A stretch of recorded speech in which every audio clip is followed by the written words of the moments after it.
One day in 1965, while driving to Acapulco for a vacation with his family, Colombian journalist Gabriel Garcia Marquez abruptly turned his car around, asked his wife to take care of the family's finances for the coming months, and returned home.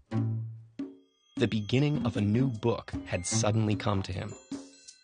Many years later, as he faced the firing squad, Colonel Aureliano Buendia was to remember that distant afternoon when his father took him to discover ice.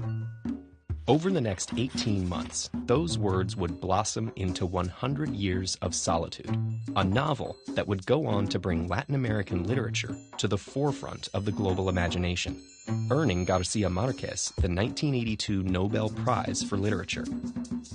What makes 100 Years of Solitude so remarkable? The novel chronicles the fortunes and misfortunes of the Buendia family over 7 generations. With its lush, detailed sentences, large cast of characters, and tangled narrative, 100 Years of Solitude is not an easy book to read, but it's a deeply rewarding one, with an epic assortment of intense romances, civil war, political intrigue, globe-trotting adventurers, and more characters named Aureliano than you'd think possible. Yet this is no mere historical drama. 100 Years of Solitude is one of the most famous examples of a literary genre known as magical realism. Here, supernatural events or abilities are described in a realistic and matter-of-fact tone, while the real events of human life and history reveal themselves to be full of fantastical absurdity. Surreal phenomena within the fictional village of Macondo intertwine seamlessly with events taking place in the real country of Colombia. The settlement begins in a mythical state of isolation, but is gradually exposed to the outside world, facing multiple calamities along the way. As years pass, characters grow old and die, only to return as ghosts, or to be seemingly reincarnated in the next generation. When the American Fruit Company comes to town, so does a romantic mechanic who is always followed by yellow butterflies. A young woman up and floats away. Although the novel moves forward through subsequent generations, time moves in an almost cyclical manner.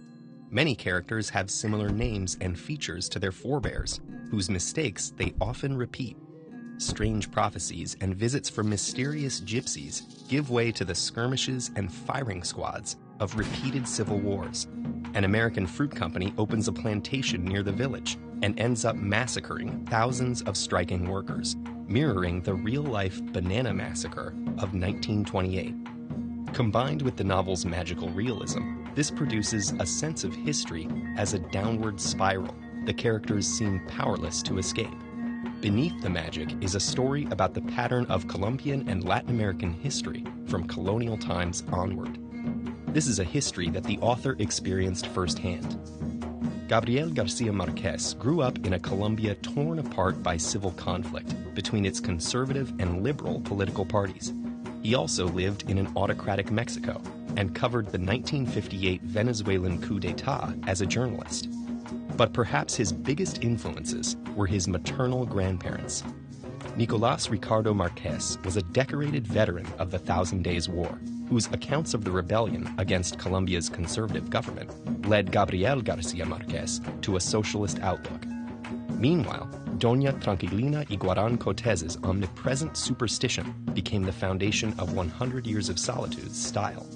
Their small house in Aracataca, where the author spent his childhood, formed the main inspiration for Macondo. With 100 Years of Solitude, Gabriel Garcia Marquez found a unique way to capture the unique history of Latin America. He was able to depict the strange reality of living in a post-colonial society, forced to relive the tragedies of the past. In spite of all this fatalism, the novel still holds hope. At his Nobel lecture, Garcia Marquez reflected on Latin America's long history of civil strife and rampant iniquity. Yet he ended the speech by affirming the possibility of building a better world, to quote, "where no one will be able to decide for others how they die, where love will prove true and happiness be possible, and where the races condemned to 100 years of solitude will have, at last and forever, a second chance on Earth. Are you ready to dive into Gabriel Garcia Marquez's masterpiece? You can download an audio version of 100 Years of Solitude for free by visiting audible.com/TEDEd. Every free trial created through that link helps support TEDEd's nonprofit mission.